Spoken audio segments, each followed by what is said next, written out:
今回は組み合わせの数が実は三角関数の仲間だったという話をしていくのだ。組み合わせの数って例えば色のついた玉が入った箱の中から玉を3個取った時、色のパターンが何個あるかみたいなやつのことよね。それがサインやコサインみたいな三角関数と関係があるってこと？信じられないかもしれないがそうなのだ。そしてそうであるがゆえに組み合わせの数の極限を取ると円周率が現れることがあるのだ。それは実は以前このチャンネルで出したこれらの動画で示していて、例えばトーナメントの数から円周率を求めるという動画では Tn を N 人のトーナメントの総数とした時 Tn+1 がこのように組み合わせの数で表されることを示したのだ。ここでこの記号は異なるに N 個のものから N 個を選ぶ組み合わせの数なのだ。そしてさらに Tn が含まれたこのような値の N の無限大への極限を取るとこれが円周率に収束することを示したのだ。この式の Tn+1 を組み合わせの数で置き換えるとこのようになり、組み合わせの数から円周率を求めることができるのだ。式の形は複雑だけど、組み合わせの数の極限を取ると円周率が求められるというのは分かったわ。他にもウォリスの公式と呼ばれる円周率の公式について解説した動画では Wn をこのように置いた時 Wn の極限が2分の π に収束することを示したのだ。分子には偶数だけ、分母には奇数だけなのね。 Wn は一見組み合わせの数と関係ないように見えるが、頑張って変形するとこのように表すことができ、組み合わせの数を用いて表すことができるのだ。途中の式は今回の内容にあまり関係ないので説明しないが、気になる人は動画を止めて確認することをおすすめするのだ。上の式からこれが2分の π に収束するので、ウォリスの公式も組み合わせの数が円周率に収束することを示す式になっているのだ。今回の動画ではなぜ組み合わせの数から円周率が求まるのかという疑問に、組み合わせの数を三角関数を使って表すことで答えていくのだ。組み合わせの数と三角関数って別のものとして習ったから、その2つに関係があるなんて想像がつかないわ。ところでこの動画を見る前にこの2つの動画を見ておいた方が良かったりするの？必須ではないが、ウォリスの公式の動画とは関係が深いので、この動画を見た後でも前でも合わせてみると理解しやすいと思うのだ。それでは本題の組み合わせの数と三角関数の関係について話していくのだ。まずさっきから何度か話に出てきている組み合わせの数と呼んでいるのは、異なる N 個のものから K 個のものを選ぶ選び方の総数のことで、これは NCK と表されることが多いのだ。そして NCK の値は N から N-K+1 までの K 個の自然数の積を K から1までの K 個の自然数で割ったものに一致するのだ。これはなぜかというと、分子の値は N 個のものから K 個選んで並べる並べ方の総数であり、NCK は並び順を考慮しないので K 個のものの並べ方の総数である K の階乗で割って NCK の値が求まるのだ。またこの値は N-K の階乗を分子分母にかけてこのように表すこともあるのだ。確かこれ高校1年の時に習った気がするわ。でもここまでは三角関数と関係があるとは思えないわね。組み合わせの数についてかなり軽めに説明したが、もし忘れていたり知らなかったりする場合は YouTube で検索すれば良さそうな動画がたくさんあるので心配ないのだ。ここで少し唐突だがこのような積分を考えることにするのだ。サインの 2p-1 乗とコサインの 2q-1 乗の積を0から2分の π まで積分して2倍したものを考えるのね。ところでここの p と q は何なの？ p と q は1以上の整数とするのだ。ということはサインとコサインは奇数乗されているのね。話の流れからするとこれが組み合わせの数になるの？完全には一致しないがかなり近いものになるのだ。それではそれを確かめるためにこの積分を計算していくのだ。この積分の値を IPQ と置いてスペース確保のために上にまとめておくのだ。まず t と q が1の場合はサインとコサインの型の指数の値は両方1になり、この部分に着目するとサインの倍角の公式から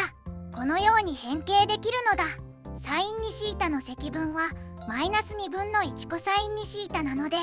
この積分の値はこのようになり、コサイン π はマイナス1、コサイン0は1なので、全体をマイナス2分の1倍して1となるのだ。これで i11 が求まったのだ。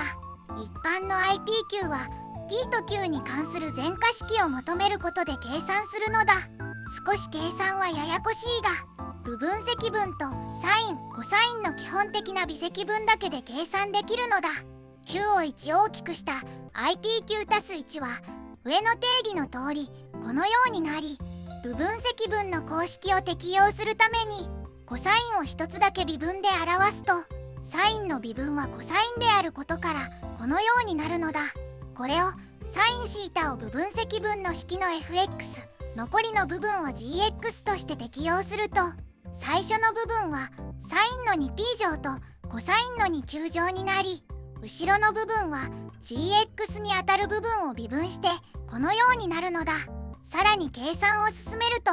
まず最初の部分はコサイン2分の π が0であることとサイン0が0であることから0になるのだ。後ろの部分は微分の計算をすると、サイン 2p-1 乗の微分は指数の 2p-1 が前に出てサインの指数が1減り、さらにサインの微分のコサインをかけたものになるが、後ろのコサイン2 q 乗と合わせてコサイン2 q たす1乗になるのだ。次にコサイン2 q 乗の微分は指数の2 q を前に出し、コサインの指数を1減らし、コサインの微分のマイナスサインをかけたものになるのだ。これで微分の計算ができたので、これにサインをかけて0から2分の π まで積分すれば元の積分に一致するのだ。中の括弧を外すと前の部分はこのようになり、後ろの部分はこのようになるので、この部分に着目すれば前半は IPQ たす1のマイナス 2p-1 倍、後半はサインとコサインの並びが変わっていることに注意してこのように表されるのだ。これで IPQ たす1が IPQ たす1と IP たす 1q で表されたのだ。改めて式全体を見ると結構複雑に見えるわね。でも使っているのは部分積分とサイン、コサインの微分だけなので、それらを知っていれば一つ一つは難しくないのだ。途中の式は必要ないので、最初と最後だけを残すとこのようになり、 IPQ たす1の項を左辺に移行して両辺を2で割るとこのようになるのだ。これで積分の値に関するきれいな関係式が得られたのだ。ただ右側の添え字は減っているが左側の添え字が増えてしまったので、これだけでは積分の値が求まらず、もう一つの関係式が必要なのだ。今求めたやつは後で使うので右に残しておいて、次はここの IP たす 1q を別の方法で計算するのだ。 IP たす 1q は定義からこのような積分であり、サインの2乗をコサインを用いて表して展開するとこのようになるので、前の部分は IPQ に後ろの部分は IPQ たす1になるのだ。今度はサインとコサインの関係式を使っただけだからさっきよりは簡単ね。以上でこれがこれに一致することが分かったのだ。この関係式とさっき得た右の2つの式から IPQ の値を求めることができるのだ。スペース確保のために今得た関係式を右に残しておくのだ。計算を進めると、まず真ん中の式の右辺のこの部分は一番下の式のこの部分と一致するので、これで置き換えるとこのようになるのだ。するとこの部分とこの部分が一致するので、左辺に移行して整理するとこのようになるのだ。両辺を p たす q で割るとこのようになり、右側の添え字に着目すると添え字が1減っているので、繰り返し適用することで右側の添え字を1まで減らすことができるのだ。この式を得るときにこの2つの式から IP たす 1q を消したが、IP+19 ではなく IP9+1 を消すことでこのような式が得られ、これで左の添え字も減らすことができるのだ。それではこの2つの式を使って実際に積分の値を計算するのだ。2つの式は右に残しておいて IP+19+1 を計算すると、まずこの式から左の添え字を1減らしてこのようになるので、これをあと p-1 回繰り返してこのようになるのだ。もう少しちゃんと確認すると、右の関係式が p 回適用されているので、分子は p から始まり1までの p 個の積、分母は p+9+1 から始まり 9+2 までの p 個の積になっているのだ。次は右側の添え字を減らすために下の式を9回適用するとこのようになるのだ。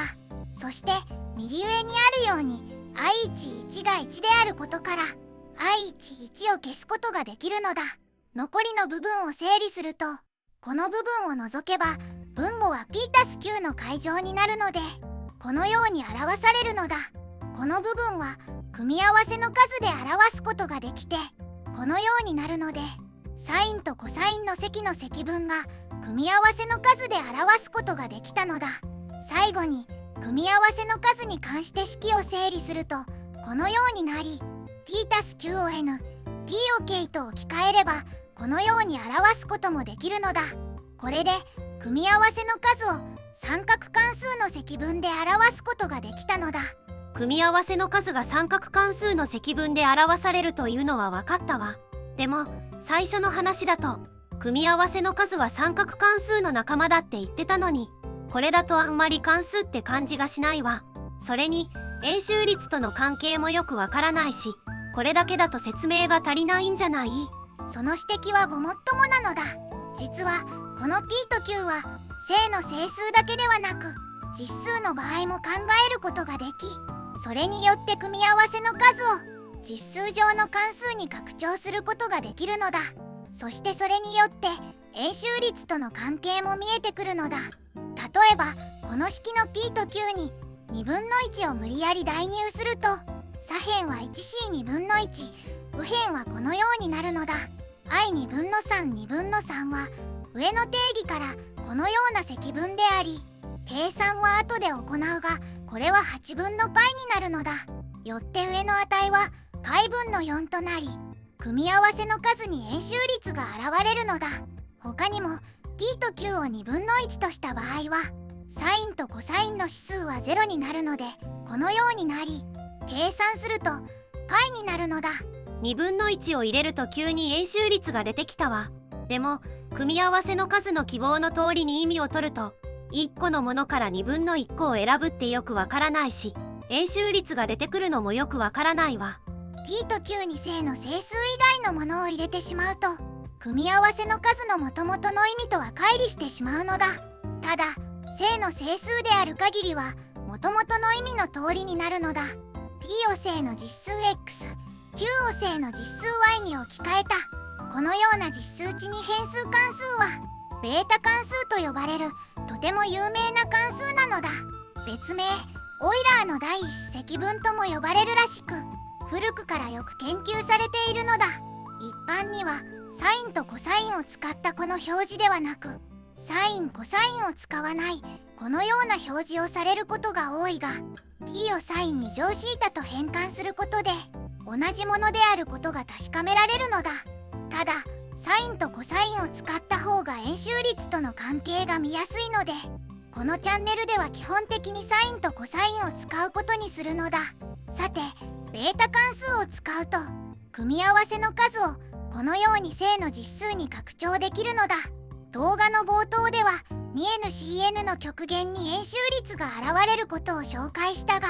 この動画の残りでは n を実数 x に置き換えたこの値の極限と円周率の関係を調べていくことにするのだ。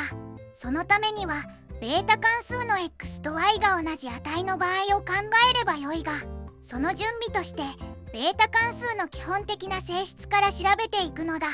ベータ関数の性質を調べるにはまず最初にそもそもベータ関数の値がちゃんと定まるのかということを考えないといけないのだ。というのも x と y が2分の1以上であればサインとコサインの指数は0以上の値なので問題ないが x か y のどちらかが2分の1より小さい場合は 2x-1、2y-1 はマイナスになるので、このグラフのように積分される関数が0や2分の π で無限大に発散してしまい、積分も発散してしまう可能性があるのだ。シータが0の時サインが0だから無限大になってしまうのね。ベータ関数の値はここの面積の2倍だが、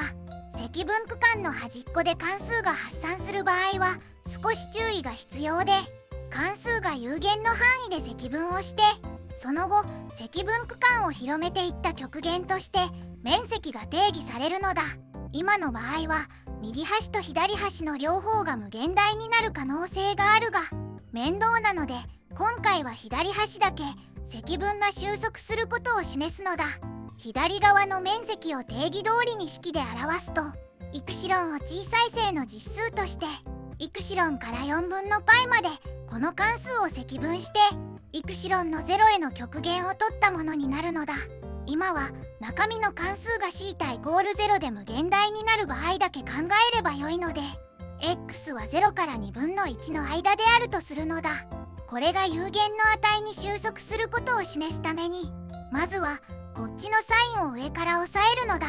サイン θ は積分区間において2分の θ 以上になることが微分することで簡単にわかるので、両辺を 2x-1 乗すると x の条件から 2x-1 が負の値なので、このように不等式が逆向きになるのだ。これでサインの 2x-1 乗が上から抑えられたのだ。次に後ろのコサインの方は 2y-1 が0以上の値ならば1以下になり、2y-1 が負の値の場合は0から遠いほど大きくなるので、4分の π での値が一番大きくなるのだ。その2つのうち大きい方を m と置くと、上の積分はこのように上から抑えられるのだ。計算を進めると定数は前に出しておいて、残りの θ の 2x-1 乗の積分はこのようになるので、あとはこの極限を計算すればよいのだ。まずイクシロンの方を先に計算するとこのようになり、2x が正の値であることからイクシロンの0の極限で0になるので消えるのだ。次に4分の π の方を計算するとこのようになるが、これは θ に関して定数なので x を固定すれば有限の値に収まるのだ。これでさっきのグラフの左側の面積が有限の値になることがわかるのだ。右側の面積については省略するが、同様の方法で示すことができるのだ。これでベータ関数の値がきちんと定まることが分かったので、ここからはベータ関数の性質について説明するのだ。とは言っても x と y が整数の場合に示した右側の式がベータ関数においても成り立つことを確認するだけなのだ。まず一番上のこの式から b11 の値が1であることがわかるのだ。また先ほど計算したように2分の1での値は π なのだ。次に2番目の式を思い出すと、これは部分積分を用いて示されたのだ。ベータ関数に対しても同様の計算をすることで t を x に q を y に置き換えた同様の関係式が示せるのだ。一応計算の際の注意を述べておくと、サインとコサインの指数が小さくなりすぎると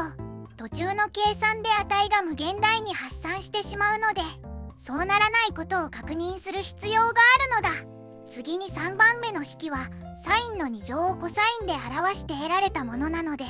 これに関してもベータ関数でも同様の関係式が成り立つのだ。残りの2つは上の関係式から単純な計算で得られたものだったが、ベータ関数でも同様の単純計算でこの2つの関係式が得られるのだ。そしてこの2つの式を使うと変数の値を減らしていくことができるので、ベータ関数は x と y が0から1までの部分が計算できれば全ての xy での値が計算できるのだ。例えば x と y が2分の3の時は上の式からこのようになり、前の分数は計算すると4分の1、ベータ関数の方は下の式からこのようになるので、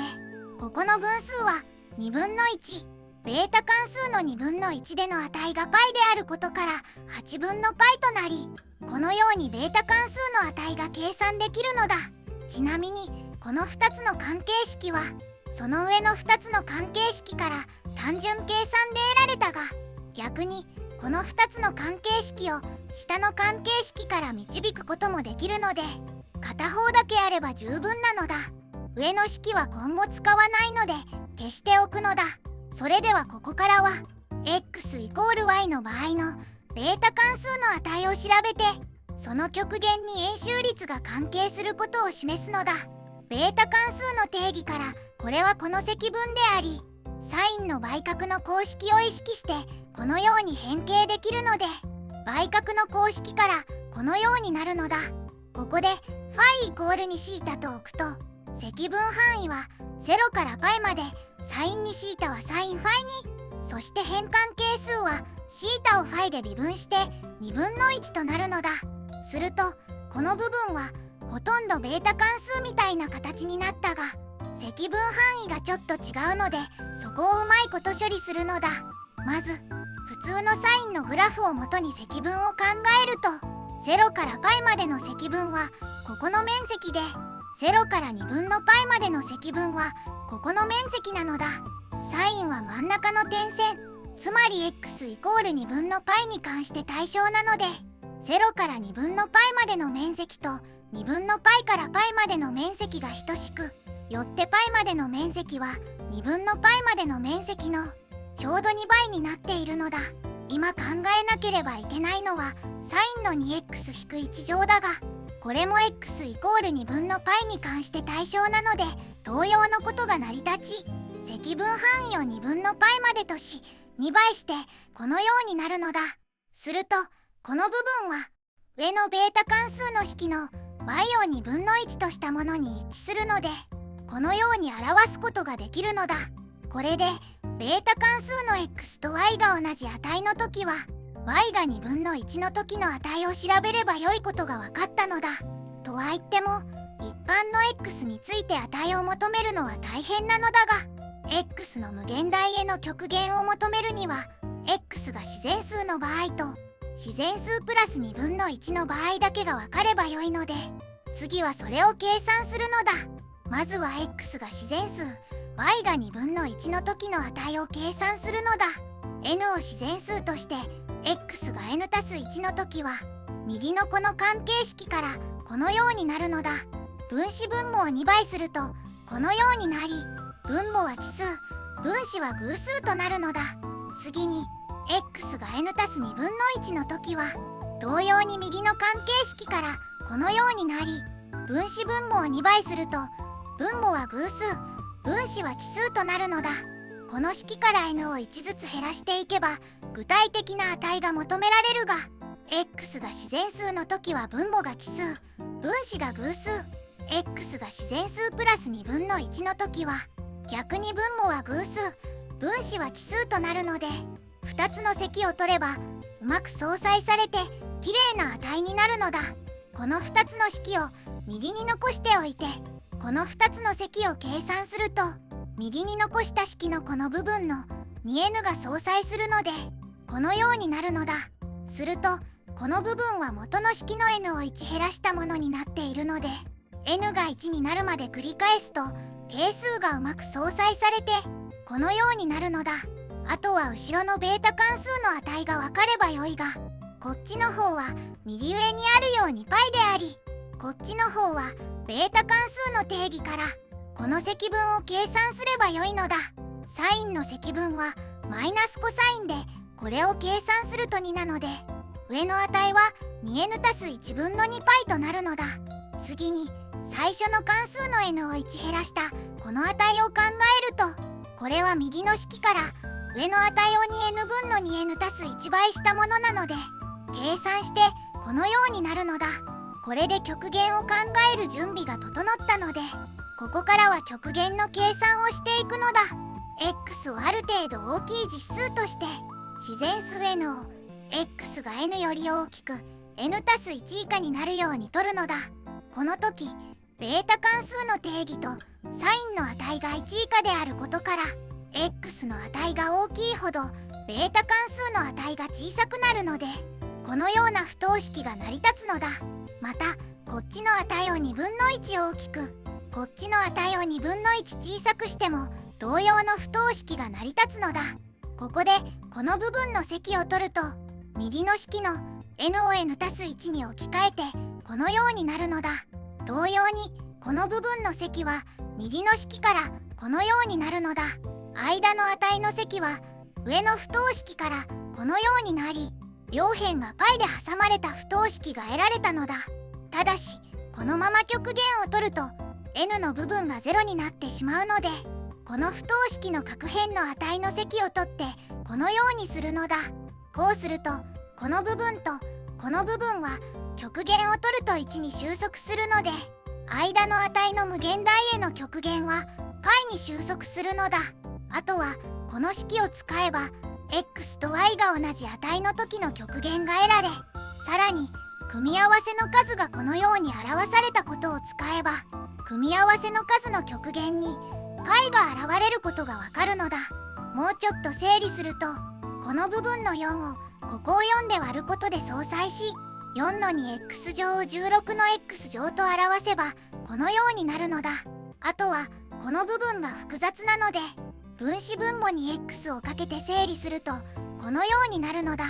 これで組み合わせの数の極限に円周率が現れることが分かったのだ。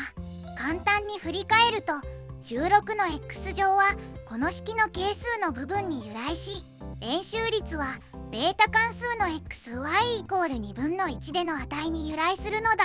以上で組み合わせの数が三角関数の仲間で円周率と関係があることが分かってもらえたと思うのだ。確かに組み合わせの数が三角関数の積分で表されることには驚いたわ。それに組み合わせの数が実数の場合に拡張できて2分の1での値が円周率になるというのは不思議だわ。さらに極限を取ると自然数の場合だけを考えていても2分の1での値が影響して円周率が現れるのだ。それにベータ関数にはまだ三角関数の仲間だと言えるような性質があるのだ。動画の残りでいくつか簡単に紹介するのだ。まずベータ関数は組み合わせの数の略数になっているが、ベータ関数の略数を直接的に表すこともできるのだ。そしてそれはこのようにコサインの積分を用いて表すことができるのだ。ただし x たす y は1より大きいこととするのだ。この等式を示すことは全ての実数 xy に対しては難しいが、正の整数の場合に示すのはそれほど難しくないのだ。例えばこの部分をコサインの加法定理を使って分解すると、片方はコサインのみの積分で表され、もう片方はサインとコサインの積分で表されるが、サインをうまく処理すると xy に関する全化式が得られ、それによって積分を計算することができるのだ。組み合わせの数がベータ関数を用いてこのように表されることから、組み合わせの数を直接三角関数の積分で表すこともできるのだ。こっちの方が三角関数の仲間って感じがするわね。最初からこっちを紹介すればよかったんじゃないの？それも一理あるが、ベータ関数の方がはるかにメジャーなのと、ここに円周率があるのがあからさますぎると思ってやめたのだ。